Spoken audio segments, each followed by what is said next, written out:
ये कहानी एक ऐसे घर से शुरू होती है जहाँ ख्वाब अमीरों जैसे मगर आमदनी बिल्कुल भी नहीं। अभी सुबह पूरी तरह से रोशन भी नहीं हुई। एक आदमी आहिस्ता से दरवाजा खोल लेता है ताकि घर वाले जाग न जाए। वो अपने पुराने जूते पहनता है, औजारों वाला बैग कंधे पर रखता है और बगैर नाश्ते के घर से निकल जाता है। ये है राहुल का बाप। वो रोजाना इसी उम्मीद पर जाता है ताकि उसका बेटा इस रास्ते पर ना चले। वो दिन रात मेहनत करता है ताकि राहुल की फीस अदा की जाए और घर के अखराजात पूरे किए जा सके। घर के अंदर राहुल अभी सो रहा है। उसकी माँ उसके स्कूल के कपड़े इस्त्री करते हुए वो एक लम्हे को रुकती है और आहिस्ता से राहुल के सर पर हाथ फेरती है। उसके चेहरे पर थकन भी है और सुकून भी, क्योंकि उसे यकीन है यही बच्चा एक दिन इस घर की किस्मत बदल देगा। इसी यकीन पर एक मजदूर बाप अपनी सेहत हारता है, एक माँ अपने ख्वाहिशें छोड़ देती है। साल गुजरते हैं, राहुल पढ़ता है, इम्तिहान पास करता है, डिग्री हासिल करता है। डिग्री हासिल करते ही राहुल सोचता है कि अब मैं अपने बाप का सहारा बनूंगा, माँ को नए कपड़े दिलाऊंगा, अच्छा घर होगा, गाड़ी होगी। ये सब कुछ सोचने के बाद आखिर वो एक दिन जॉब अप्लाई करने के लिए किसी कंपनी में जाता है और इस कंपनी का एचआर राहुल से पूछता है आपका एक्सपीरियंस कितना है। ये सुनकर राहुल एकदम खामोश हो जाता है और इसी तरह कई कंपनियों में ट्राई करने के बाद भी राहुल को रिजेक्शंस मिलती है और उसका ख्वाब सिर्फ ख्वाब बनकर रह जाता है। तैयारी शुरू करी आप कितने साल के थे? सर उस समय हम 18 साल के थे और अभी हम 30 साल के हो गए। 30 साल के। पिछले 12 सालों में आपने अपनी जिंदगी में क्या किया है? जिंदगी में सर पढ़ते गया, डिग्री लेते गया। मैंने 3 सब्जेक्ट में पोस्ट ग्रेजुएट किया, बीएड किया, सीटेट क्वालिफाइड है, नेट क्वालिफाइड। हम लोग को बहुत हीन भावना से परिवार रिश्तेदार हम लोग उतना बात नहीं करते सर। और मैं 2 साल से गाँव में भी नहीं गया अभी तक। दुख है सर, क्या बोलूँ। मैं अपने दुख और पीड़ा को किसी पास सामना नहीं कर सकता हूँ सर। बहुत संघर्ष से पढ़ा, ट्यूशन पढ़ा के मैं 2012 से ट्यूशन पढ़ा के अभी तक मैं पढ़ाई किया हूँ और मैं कुछ भी हासिल नहीं कर पाया। हमारे पर फायर हो गया। आपको शायद ऐसा लग रहा होगा कि शायद राहुल अनलकी था, इसलिए राहुल लाइफ में कुछ बड़ा नहीं कर पाया, क्योंकि मेहनत तो उसने खूब किया था। पर सच तो कुछ और ही है मेरे दोस्त, जो आज तक आपसे छुपा कर रखा गया है। The gang of 9 got together, I think it was, and decided this is what people should learn. Physics, biology, chemistry, and this is how they should learn. It's like the newspaper industry, right? More printing presses, more big buildings, right? Makes us look grander. The people who built the schools were consciously aiming at eradicating the will of the students who were part of the system because they wanted them to be obedient. The entire purpose of a good university is to give you a foundation to fail, not a foundation to get it right. जिस education system को आप बरसों से आंख बंद करके follow करते हुए आ रहे हो, इस एजुकेशन सिस्टम को बनाया ही इसलिए गया था ताकि आप फेल हो सको। इस एजुकेशन सिस्टम को बनाया ही इसलिए गया था ताकि आप एक ओबीडियंट फैक्ट्री वर्कर बन सको। आपको लग रहा होगा कि मैं कुछ भी बोल रहा हूँ, but I promise just give me few minutes. इसके बाद आपको ये पूरा ट्रैप खुद समझ में आ जाएगा। तो are you coming with me? भाई अंबानी, विराट कोहली, आमिर खान, नरेंद्र मोदी, ये सब हमारे इस करंट एजुकेशन सिस्टम के ट्रैप में नहीं फंसे। A lot of kids just in school kind of puzzled as to why they're there.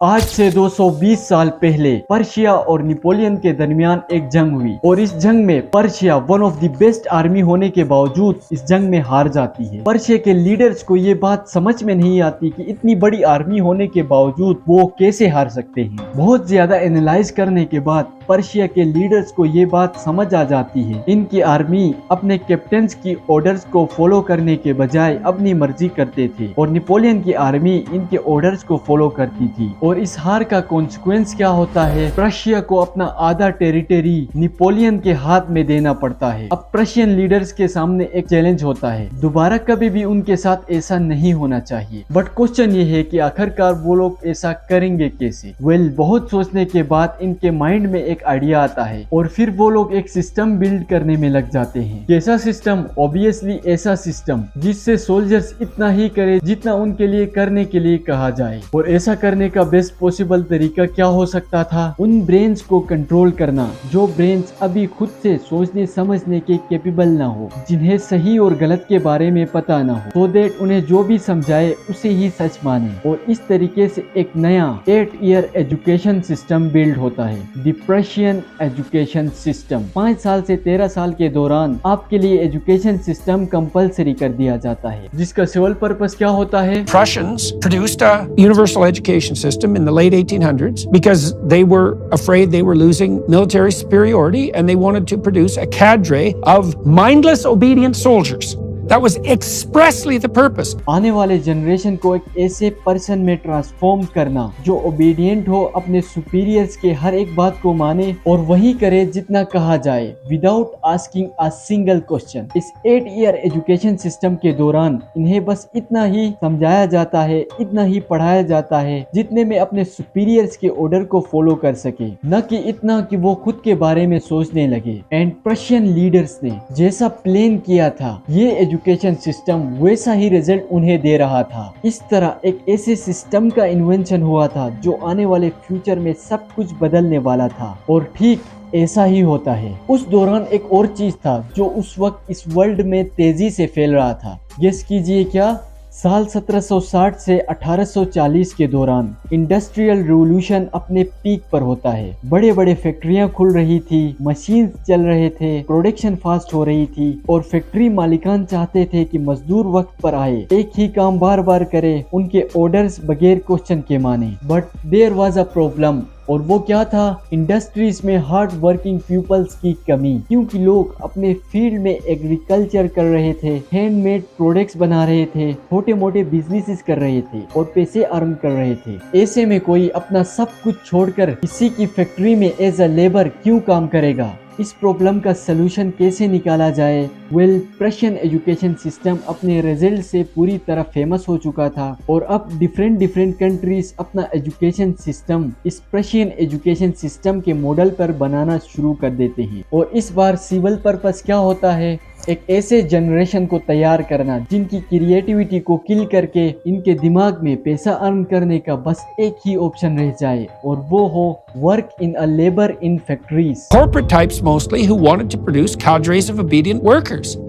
And that's why the desks are in rows, and that's why there's factory bells, and that's why it's top-down leadership. और ठीक ऐसा ही होना शुरू हो जाता है। जो लोग फार्मिंग करके, छोटे मोटे बिजनेसेस करके मनी अर्न कर रहे थे, उनके बच्चों के ब्रेन्स को इस तरह से ब्रेन वॉश किया जाता है कि वो जब अपना एजुकेशन कंप्लीट करके निकलते हैं तो उनके दिमाग में पैसा अर्न करने का बस एक ही ऑप्शन रह जाता है, और वो होता है किसी फैक्ट्री में काम करना। और इस वक्त लेबर्स की कमी वक्त के साथ साथ पूरी हो जाता है, और इस वक्त हमारी कंट्री ब्रिटिशर्स की गुलाम थी, और ब्रिटिशर्स ने भी हिंदुस्तान में प्रशिया एजुकेशन सिस्टम मुतारिफ करवाया था, क्योंकि ब्रिटिशर्स थे तो बस कुछ ही, और इस बड़े आबादी को कंट्रोल करने के लिए इन्हें वर्कर्स और एम्प्लॉयज की जरूरत थी, और इसी कमी को पूरा करने के लिए ब्रिटिशर्स ने इंग्लिश एजुकेशन सिस्टम मुतारिफ करवाया, जो प्रशिया एजुकेशन सिस्टम पे ही बेस्ड होता है। अब ब्रिटिशर्स हिंदुस्तानियों को ही यूज करके इनको ही गुलाम बना रहे थे। आप शायद सोच रहे होंगे कि वाह, ब्रिटिशर्स ने क्या दिमाग लगाया है, पर खैर अब तो 77 साल हो गए हैं आजादी को, अब तो सब कुछ ठीक ही होगा। अगर आप ऐसा ही सोच रहे हैं तो कुछ ही मिनट्स बाद आपको अपनी इसी सोच पर हंसी आएगी।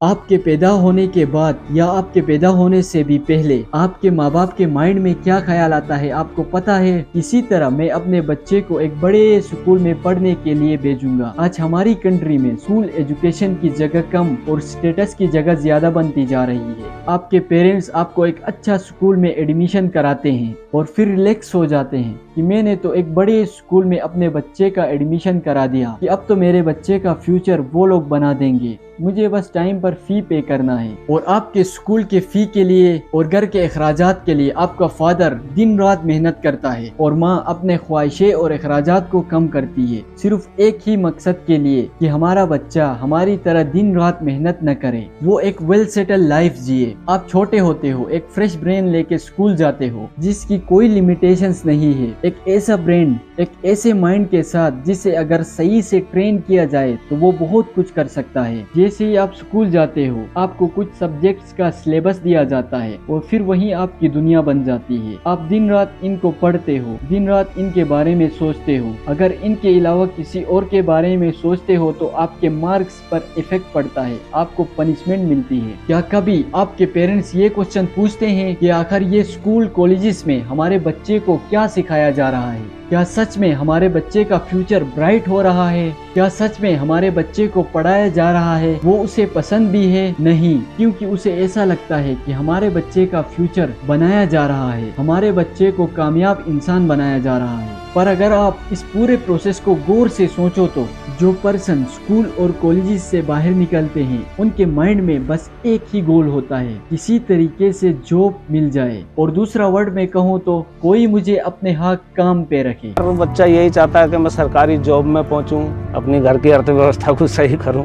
मेन मकसद तो यही होता है हर आदमी का, क्योंकि सरकारी जॉब एक ऐसी जॉब है कि वो आदमी को मरते दम तक साथ देती है।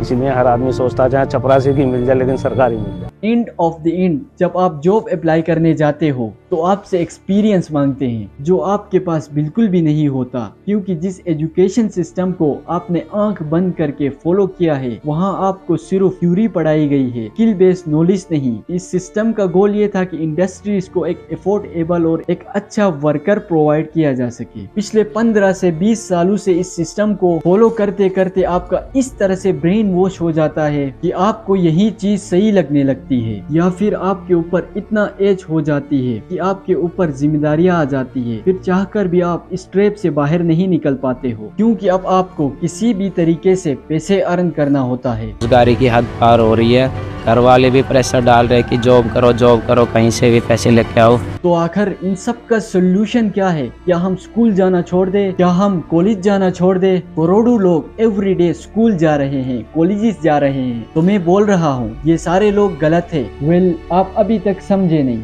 Let me explain.